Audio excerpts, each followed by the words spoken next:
Hi, my name is Margaret Ingalls, and the date is March 4th, 2021, and this is my presentation of the skeletal system, and here is the piece of paper I'm just going to be referencing during my video. And here is my skeleton friend. So the skeletal system is comprised of the bones, the cartilage, ligaments, tendons, and other connective tissue that helps support the bones. The function of the skeletal system is to support the body, has mineral storage, so bones store calcium, bones produce red blood cells and blood cell production, white blood cells in the red bone marrow, which is in the internal cavities of the bones. Bones provide the protection to organs and provide a leverage system with the ligaments and tendons to help move the bones and move the body. There are several different types of bone shapes. So you have sutural bones, which are the small irregular bones that are in between the bones of the cranium. You have pneumaticized bones, which kind of are like a honeycomb-like texture, so they have some holes in them. Then you have short bones, which are the little irregular bones that are in our hands, like our carpal bones or our tarsal bones. Then you have flat bones, like the bones of the cranium, long bones, like our femur and our humerus. You have sesamoid bones, which are the regular patella, irregular shaped bones like the patella, and irregular shaped bones, which are like our vertebrae. So to start going through the bones of the body, we'll start up at the head. So you have your frontal bone, your parietal bone, your temporal bone, and your occipital bone. Those are the bones of the cranium. And then also if you take off the head of the bone, you have your ethmoid and then your sphenoid, this bat-shaped looking bone. If we cut the skull in half, we would have a better look inside, and I'm putting his head on backwards, excuse me. We'd have a better look at some of the smaller bones of the face, but some of the larger ones I'll point out are the maxilla, the mandible, the zygomatic bone, nasal bone. In between, in the eyes, you have the lacrimal bones.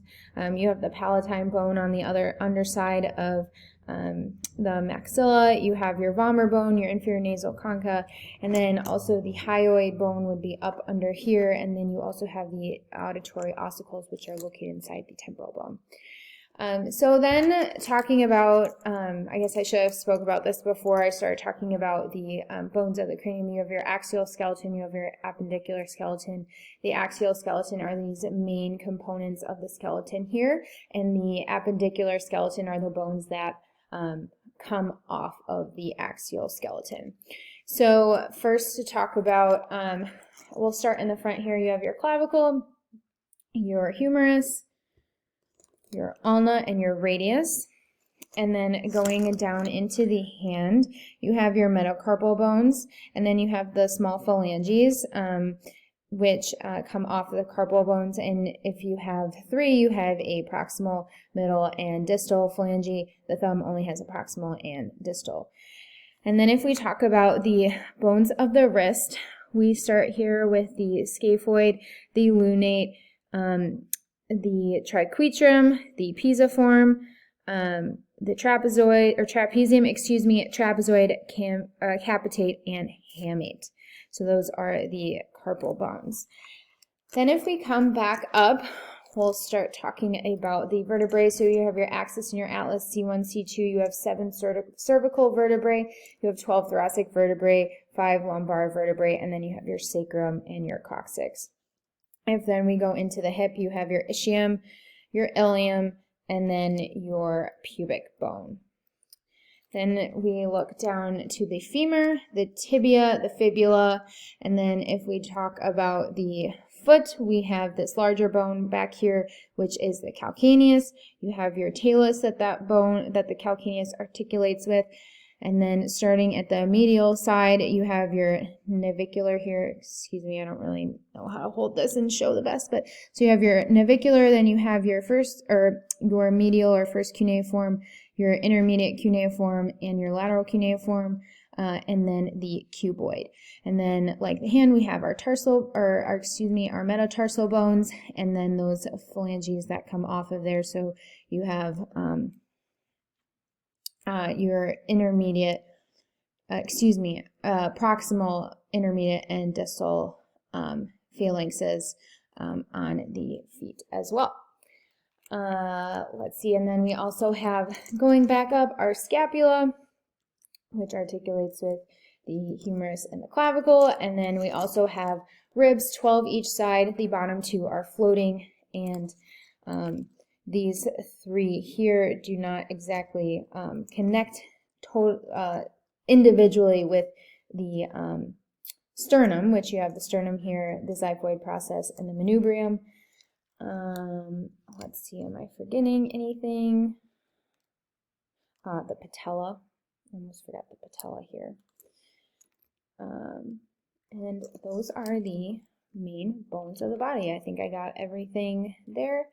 And that is the skeletal system. And obviously you have both of these bones on each side. I kind of only pointed out these bones on one side. Yeah, the human body is awesome.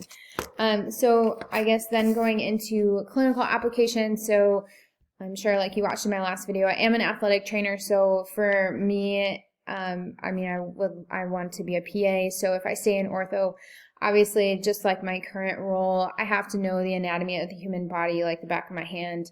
When I'm evaluating a patient, if I don't know the anatomy of the body, that's not going to make my evaluation any good. I'm not going to know what I'm palpating or what structures are involved in the injury or what the patient is coming in for that day. So anatomy is the foundation really for any medical profession when they're evaluating someone. So you have to know the basics of anatomy, or just knowing the bones. That's the starting place. So super important to know, and if you want to be a good clinician, you have to know that anatomy. All right, that is my presentation on the skeletal system. Thank you.